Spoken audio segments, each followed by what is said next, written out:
봄입니다. 봄이 왔어요. 개나리는 아직 제가 못 봤지만 그래도 완연한 봄 기운이 있고, 추위가 뭐 조금 있다고는 하지만 뭐 겨울 추위에 비하면 애교로 봐줄 수가 있겠죠. 우리들의 은밀한 대적 게으름이라고 하는 책이 있습니다.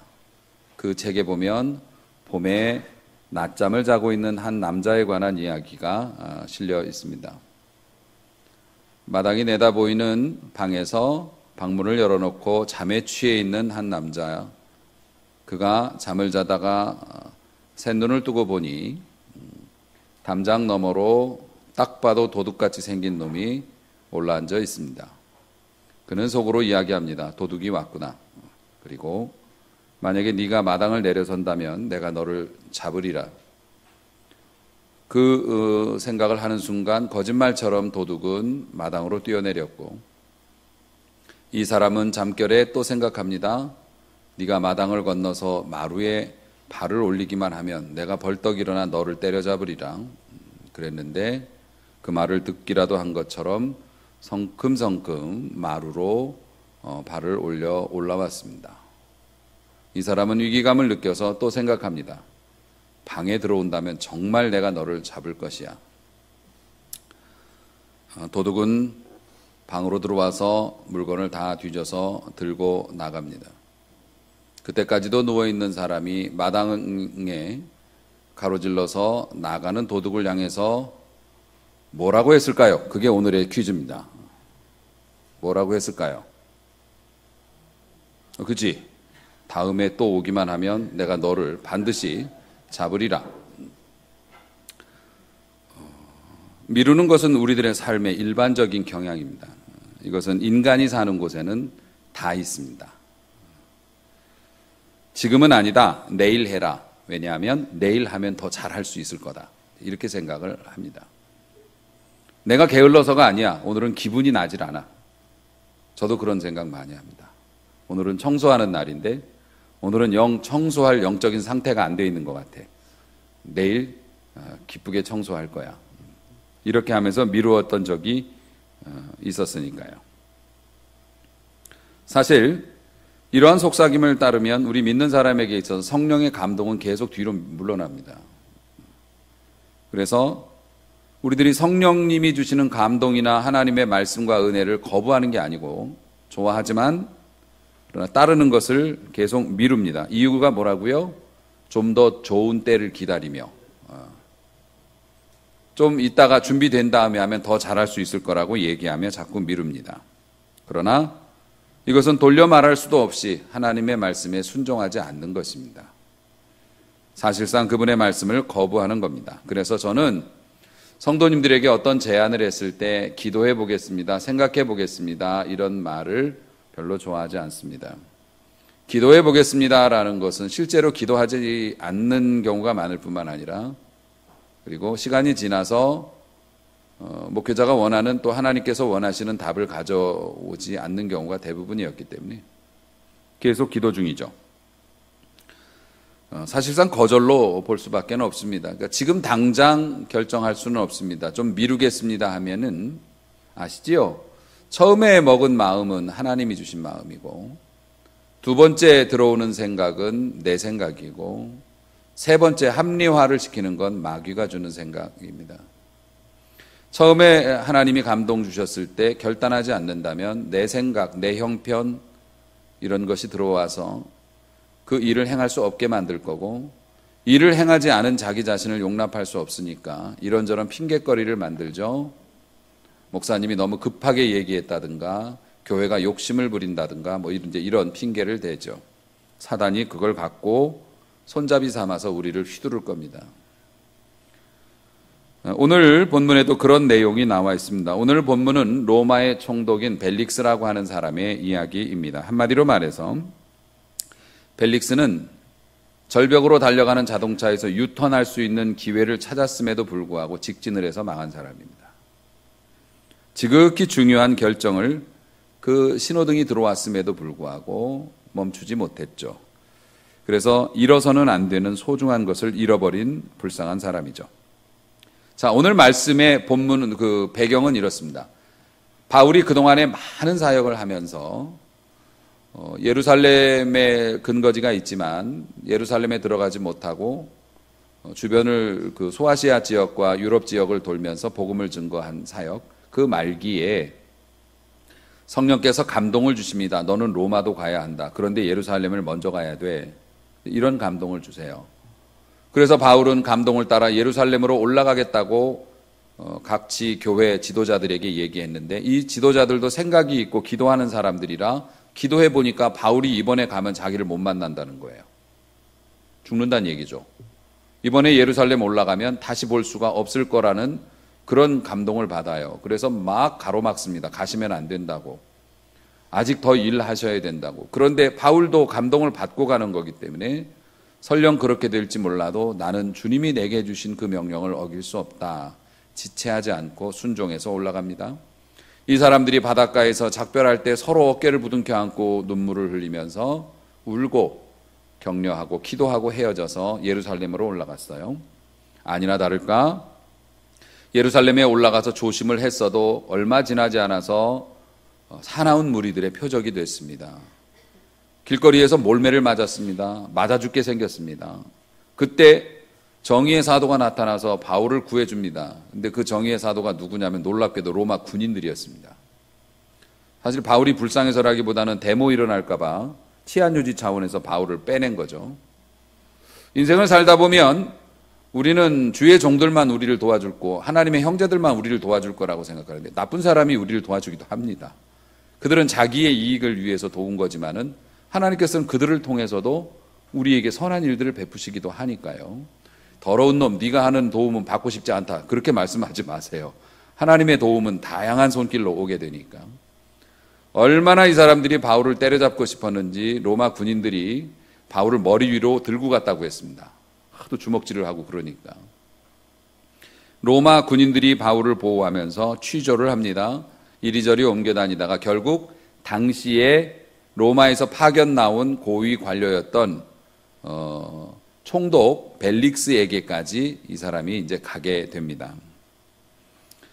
이 벨릭스라고 하는 이 사람이 부인이 있는데요. 이 유대 여자예요. 헤롯 아그리파 1세의 딸이라고 알려져 있는 그런 여자입니다. 유대 사람이고요. 드루실라라고 하는 이름을 가진 사람입니다.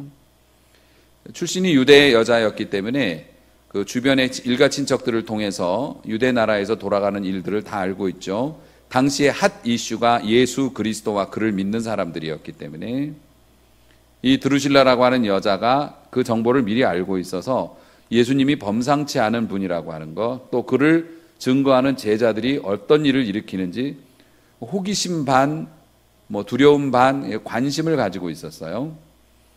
남자는 머리고 여자는 목이라고 하잖아요. 아무리 머리가 있어도 여자가 돌리는 대로 남자는 돌아가게 돼 있죠. 그래서 이 벨릭스 총독에게 저 바울이 일반 범죄자가 아니고 복음을 전하는 사람이기 때문에 한번 당신이랑 나랑 이 사람을 만나서 말씀을 한번 들어봐야겠다, 이렇게 제안을 한 겁니다. 그래서 벨릭스 총독이 취조를 하기 위해서가 아니라 바울이 전하는 복음을 듣기 위해서 그 부부가 바울을 초대해서 말씀을 들은 거예요. 그게 오늘 본문의 내용입니다. 그런데 이 벨릭스라고 하는 사람이 한마디로 시간상 짧게 줄여서 이 사람을 소개하면 탐관오리 되겠습니다. 그냥 오리도 아니고 탐관오리입니다. 아시죠? 돈을 좋아했고요. 굉장히 폭력적인 그런 방법으로 유대를 다스린 나쁜 정치인이에요. 그리고 그 아내였던 이 여자, 드루실라라고 하는 여자, 줄여서 말씀을 드리면 벨릭스 총독 세 번째 결혼이고요. 드루실라 세 번째 결혼입니다. 아주 하늘이 맺어준. 그래서 두 번째 결혼 생활을 할 때 그 벨릭스 총독이 드루실라라고 하는 여자를 어디서 만났는데 너무 예쁜 거예요.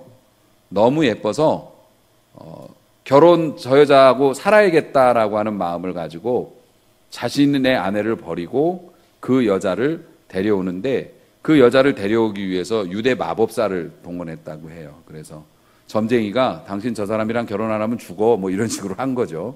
그런 식으로 해서 결혼을 해서 살고 있었고, 그 둘 사이가 그런 사이라는 게 이미 다 알려져 있어서 떳떳지 못한 결혼 생활을 하고 있었던 상태였습니다. 또 이 사람이 부정부패가 많아가지고요, 실제로 이분이 그 벨릭스 총독이 2년 뒤에 그 해임을 당합니다. 민원이 하도 들어가가지고요, 해임을 당해서 로마에 뇌물 많이 받은 것 때문에 해임당해서 로마의 본국으로 가서 처벌을 받을 위기가 있었지만, 그곳에서도 뇌물을 써가지고서 처벌은 면하고 직업만 잃은 걸로 그렇게 역사학자들이 기록해요. 자, 이런 사람들에게 불림을 받았을 때 바울은 자기가 살지 죽을지 모르는 구속당한 위기에서 자신의 명운을 결정할 수 있는 최고 힘을 가진 사람을 만난 거예요.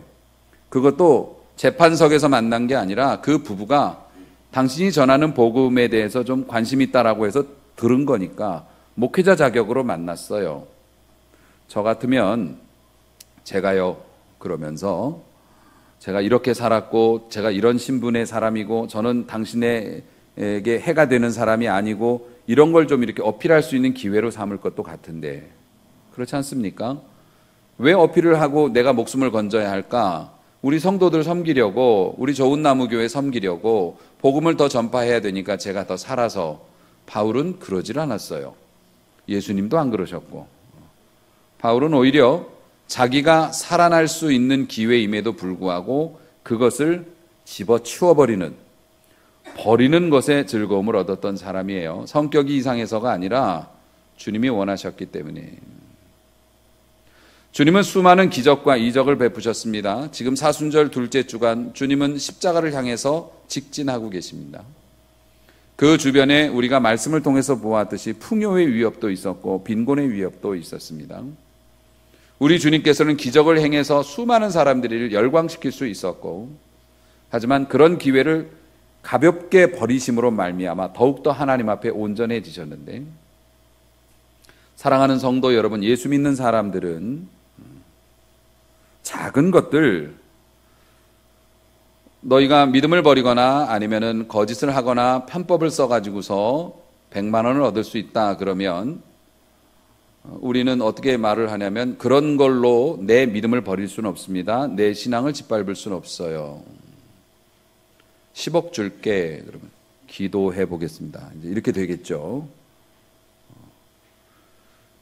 우리 보통 믿는 사람들은 마음은 안 그렇지만 작은 것들이야 뭐 우리가 믿음으로 이기지만 너무 이게 크면 이번 기회를 놓치면 안 될 것 같다라는 생각에 이것을 잡으려고 아무래도 흔들리기 마련인데, 우리 주님은 그렇게 살지 않으셨어요. 바울도 그렇지 않았어요. 꼿꼿하게 진리만을 증거합니다. 기회가 좋으니까 타협하자가 아니라 기회가 좋은 걸 버리는 것을 주님이 더 기뻐하시기 때문에 이러한 기백이 여러분에게 있기를 주님의 이름으로 축원합니다. 우리가 짐승과 다른 점이 그런 것 아니겠습니까? 내게 유리하고 내가 칼자루를 잡았지만 주님이 기뻐하시지 않으니까 내가 잡은 칼자루를 내려놓는 그 모습. 다윗이 등 뒤에서 칼을 꽂을 수 있었지만 그 칼을 내려놓았던 그 모습, 그 마음, 그것이 진정한 힘이었죠. 여러분에게 세상의 힘이 아닌 그런 힘이 많아지시기를 주의 이름으로 축원합니다. 그래서 바울이 설교를 하는데, 바울이 설교를 뭐라고 얘기하냐면 25절 보니 의와 절제와 장차 오는 심판에 대해서 강론했다, 설교했다 이렇게 돼 있어요. 사도행전 24장 25절이에요. 자, 벨릭스 부부가 어떤 부부라고요? 과거가 많고 지금도 정당치 않은 그 혼인 관계를 유지하고, 벨릭스는 뇌물도 많이 받아먹고 이런 사람인데 뭐라고요? 의가 뭔지, 그리고 절제하는 게 뭔지, 그리고 니네가 그렇게 살면 앞으로 어떤 심판을 당할 건지를 아주 뼈를 때리는 거죠. 그런 설교를 한 겁니다. 그러니까 듣기 싫어요. 불편해요. 불편했습니다. 그래서 두려워하여 대답합니다. 지금은 가라. 그만합시다. 내가 시간 나면 다시 부를게요. 물론 부르긴 불렀어요. 그런데 26절 보니 바울에게서 돈을 더 받으려고, 바울을 추종하는 사람이 많아서 이 사람을 빼내기 위해서 분명히 뇌물을 만들어 올 거야. 시간만 좀 더 주면. 그런 의도를 가지고 자꾸 바울을 불러서 얘기하고, 복음 전하면 가라 그러고, 복음 전하면 가라 그러고, 이제 이러다가 나중에는 이제 면직이 됐죠.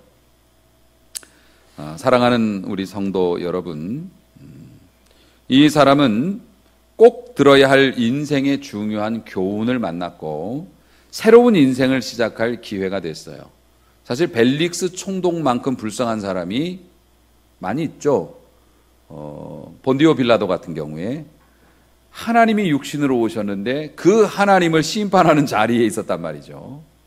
그리고 예수님의 육성을 통해서 하늘나라에 관한 말씀도 들었고, 예수님이 영적인 힘이 있으시잖아요. 압도가 됐어요. 얼마든지 돌이킬 수 있는 기회였습니다. 로마 총독 자리요, 몇 년 지나면 그것도 떨어져 나갈 거고 나중에 어떻게 죽을지도 모르는 정치인의 운명, 영원한 하나님의 나라를 붙잡을 수 있는, 우주를 창조하시고 지구를 한 손으로 돌리시는 우리 그 주님을 면전에서 마주대하고 대화까지 했는데 그를 죽였죠. 기가 막힌 기회를 놓친 겁니다. 가룟 유다 같은 경우에도 마찬가지입니다만 벨릭스가 그런 상황이었습니다. 사랑하는 성도 여러분, 어차피 모든 인간은 죽습니다. 결국 죽을 때 보면 지나온 날들이 한순간의 꿈과 같고, 이제는 하나님 앞에서 우리 개인을 정리해야 될 것만 남을 때 후회해도 소용이 없을 텐데, 이 벨릭스는 안타깝게도 잃어서는 안 되는 것을 잃었어요.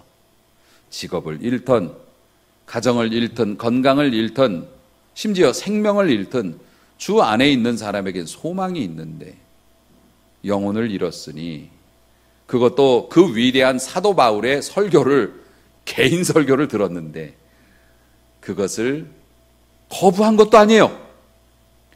미워하고 반박한 것도 아니에요. 은혜 받았어요. 여러분, 듣기 싫은 설교, 목사님이 날 지적해서 뭐라고 한다, 불편하다, 이거 은혜 받은 거예요. 그것도 기분 좋아야만 은혜 받은 게 아니에요. 은혜를 받았어요. 그런데 밀어냈어요. 조금 시간이 있다가 내가 마음이 좀 추스러지면 다시 들을게. 그 사이에 사단은 들어와서 절연 물질을 끼워버리죠. 여러분, 이것을 명심하십시오. 진리를 따라 행동하기 전까지는 진리를 따르는 게 아닙니다. 여러분들이 예수님을 인정하고 교회에서 가르치는 하나님과 하나님 나라에 관한 교리를 선호하고 공감하고, 여러분이 호의적으로 그것을 받아들이고, 심지어 얼마나 여러분이 그걸 공감하는지 지금 교회에 나와 앉아 계시잖아요. 여러분의 시간을 들여서. 우리가 그렇게 하나님을 믿노라고 하면서 하나님을 따르고 이렇게 하지만, 사실 우리가 진짜 믿는다고 인정을 받아야 되지 않습니까? 내가 그리스도인이라고 주장해서 지금 천국 가는 게 아니고 하나님께서 너는 믿는구나라고 인정해 주셔야 천국 가는 거잖아요. 우리는 그런 면에 있어서 무한한 책임을 느껴야 돼요. 이 땅의 목회자들이. 교회를 찾아 나오면 교회를 찾아온 것만도 믿음이니까 구원받았다고 막 가르치고, 또 혹은 예수 믿습니까? 아멘 하세요. 그래서 아멘 하면 여러분이 아멘이라도 할 수 있는 것도 성령이 도우신 거니까 믿음 있는 거라고 구원받았다고 얘기하고, 그런 식으로 가르치고 자신의 삶에 대해서 자신이 입증할 도전을 하지 못하니 싫은 소리 할까 봐 긍정적인 설교만 하고요, 시대 흐름에 맞추는 설교만 하고, 이래서 결론이 어떻게 났습니까? 교회는 큰 교회가 많이 생겼는지 몰라도 지금 교도소, 구치소에 가면은요, 장로 집사들 다 모여서 재직회하게 생겼어요. 예수 믿는 사기꾼이 너무나 많고 그렇습니다. 여러분, 진리를 따라 하기 전까지는 여러분이 진리를 따르는 게 아닙니다. 어떤 사람이 여기에 와서 이 자리에 폭탄이 설치되어 있습니다. 당장 나가세요. 그러면 여러분은 어떻게 합니까? 나갈 수도 있고 안 나갈 수도 있죠. 정말 폭탄이 설치되어 있다고 믿는 사람은 뛰쳐나갈 것이고, 예배 시간인데 하나님께서 안 터지도록 지켜주시겠죠. 제가 먼저 나갈 거예요. 진짜 폭탄이 있으면. 나가야죠. 여러분, 진짜 폭탄이 있다고 믿으면 나가야 됩니다. 나가야 되는 거예요. 나중에 안 나가고 믿음으로 하나님이 지켜준다고 터져갖고 죽었어요. 천국 가서 하나님 만나면 하나님 왜 안 지켜주셨어요? 야, 나가라고 그랬잖아, 내가. 나가라고 얘기했잖아, 사람 보내서. 나갔어야지. 분명히 하나님 그러실 거라고요.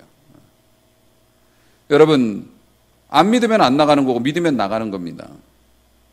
여러분이 하나님에 대해서 호감을 가지고 복음의 교리에 대해서 이해하고 받아들이려고 애를 쓰고 있는 것은 알고 있지만 하나님이 말씀하시는 거에 대해서 따르지 않는다면, 삶이 따르지 않는다면 하나님은 여러분을 믿은 것으로 보지 않을 겁니다. 사랑하는 성도 여러분, 제가 늘 마음속에 갈등하고 안타까움으로 성도들께 권면하는 것이 하나님께서 모든 것을 주신다면서요. 하나님이 여러분의 삶과 여러분의 자녀의 생사화복을 결정하시고 하나님께 복을 받고 싶다면서요.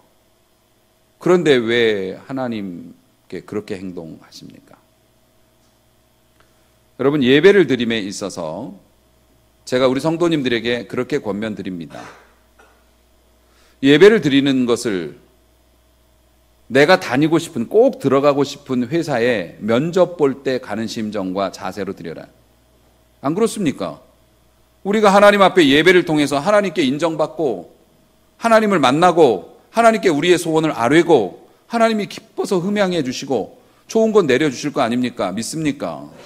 그렇다면 이 예배 하나님 만나러 나오는 자리인데 여러분, 내가 들어가고 싶은 회사 면접 본다고 생각해서요. 그러면 시간이든 복장이든 자세든 그건 말하지 않아도 나옵니다.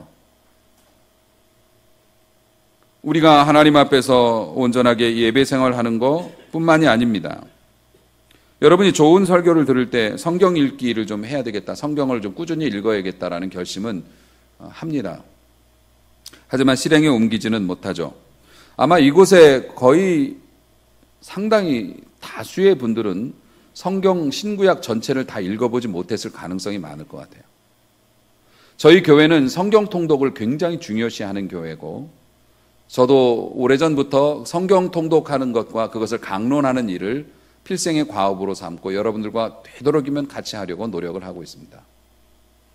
공식적으로 성경 신구약을 완독하고 성도들과 함께 완독하고 그것을 장별로 절별로 다 해석하면서 해석까지 해서 완독을 한 게 7번째입니다.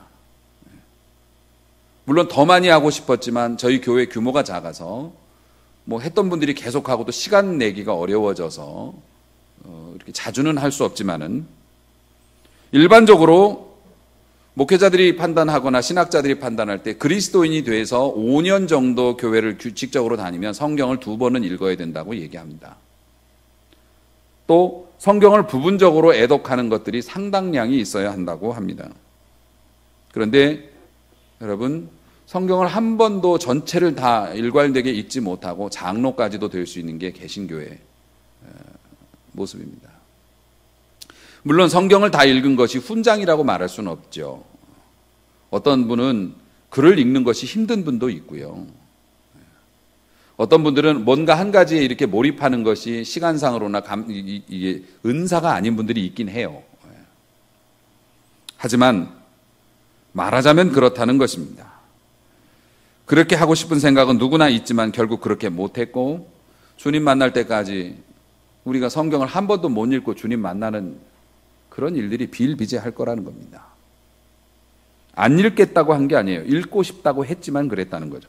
우리는 스스로에게 이렇게 말합니다. 이제는 규칙적으로 좀 기도를 해야 되겠다. 지금 기도를 안 하시는 게 아니에요. 여러분 식사하실 때 기도하시잖아요.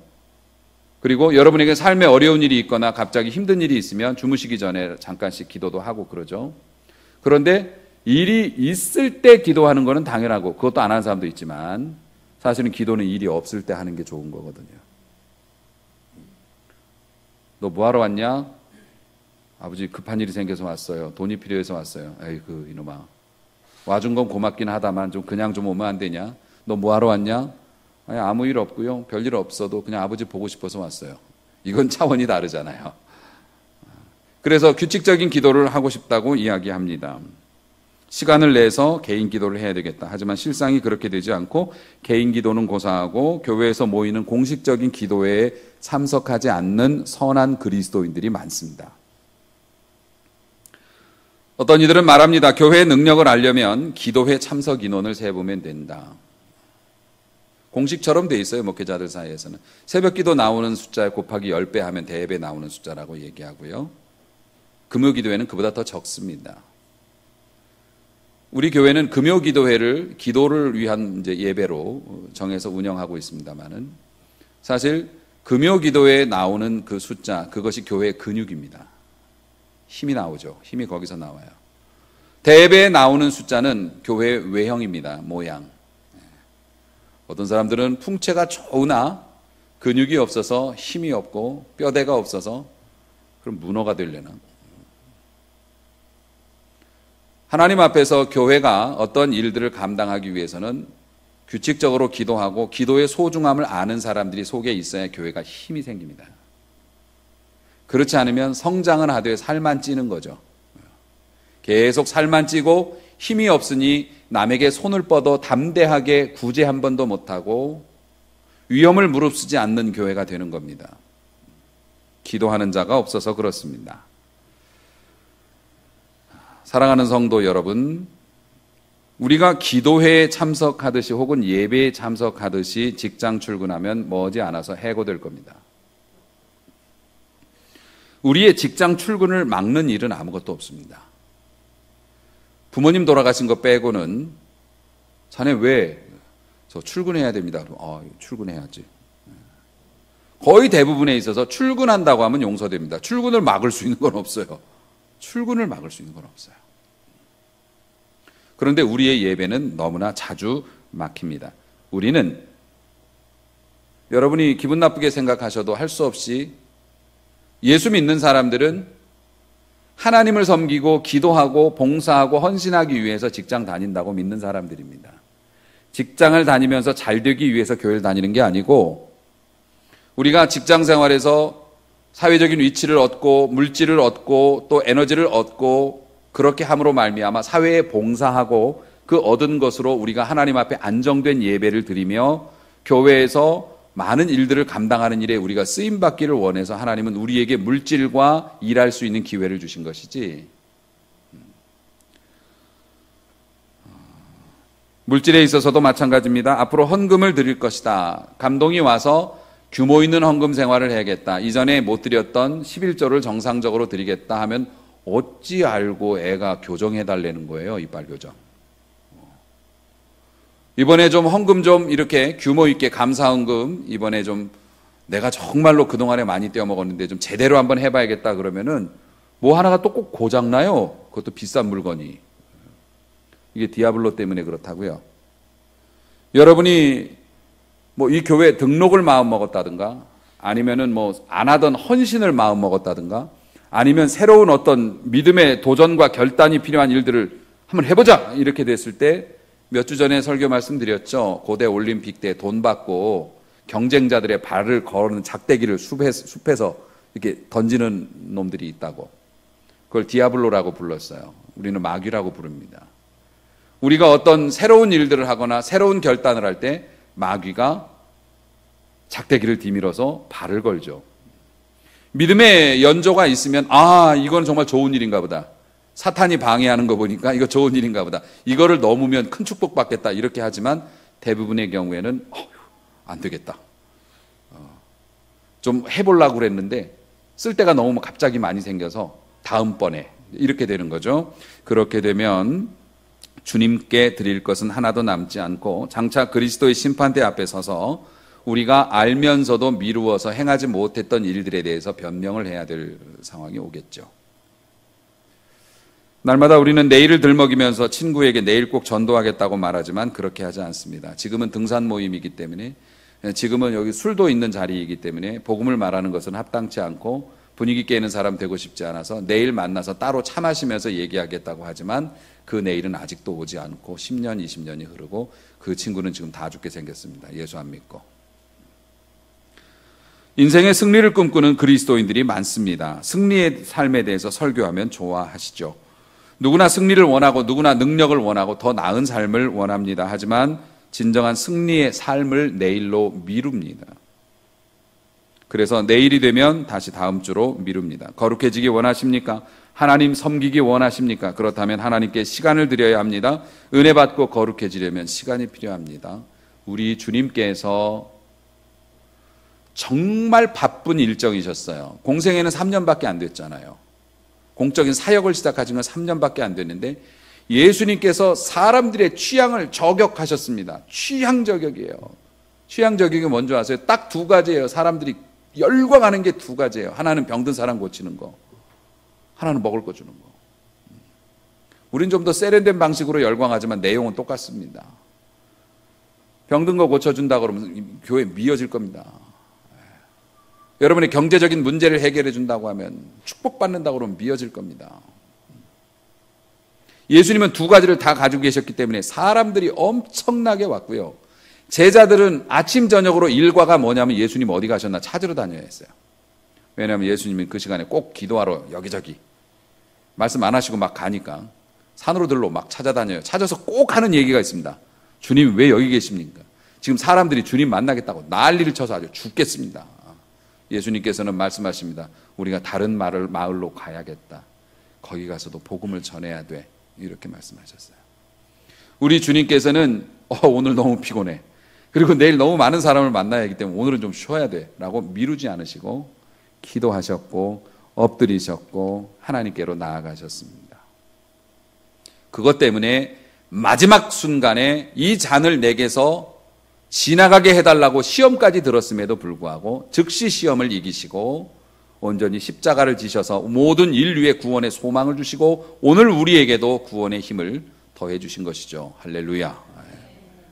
우리 주님을 따르는 사순절을 지내는 우리 그리스도인들, 오늘 주님께서 우리에게 원하시는 것 미루지 말라입니다.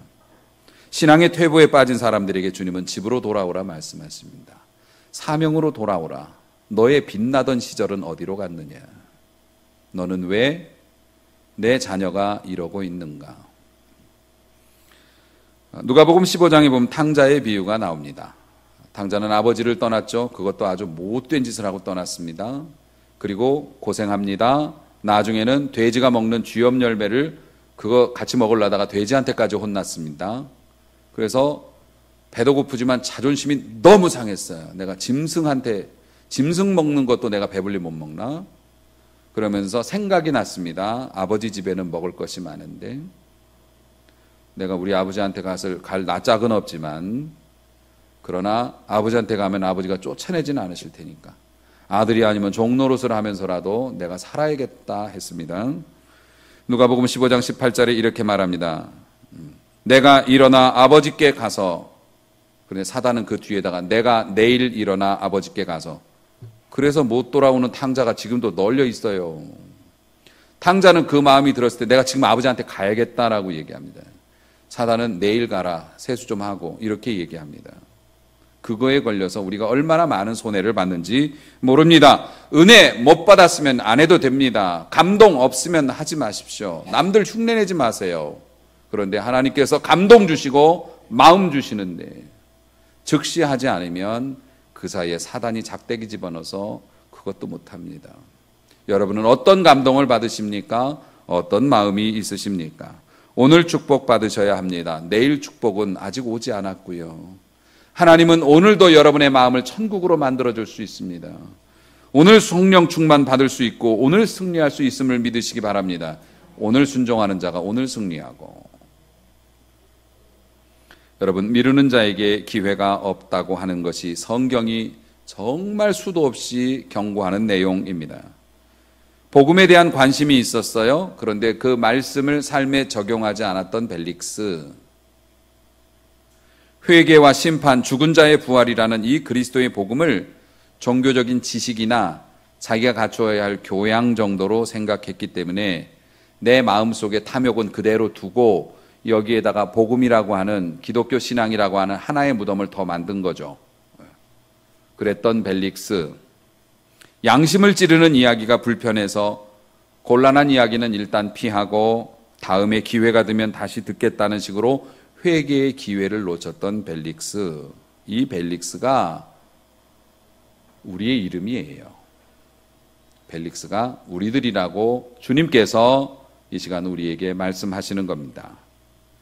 여러분, 미룰 게 따로 있는 거죠. 의와 절제와 장차 오는 심판에 대한 복음이 주어질 때, 어쩌면 새로운 인생을 시작할 기회를 만났을 때, 지금 힘들고 지금 어색하고 지금 이상하니까 다음으로 미루겠다고 하는 그 말을 이제는 내 마음의 소리가 아닌 사단의 소리로 들을 수 있는 여러분의 마음 상태가 되기를 원하고, 그 소리가 들리면 그 소리를 밀어내고 그럴수록 지금 하나님 앞에 바로 서야겠다라고 하는 결단이 있는 사순절에 어울리는 성도가 되시기를 소망을 합니다.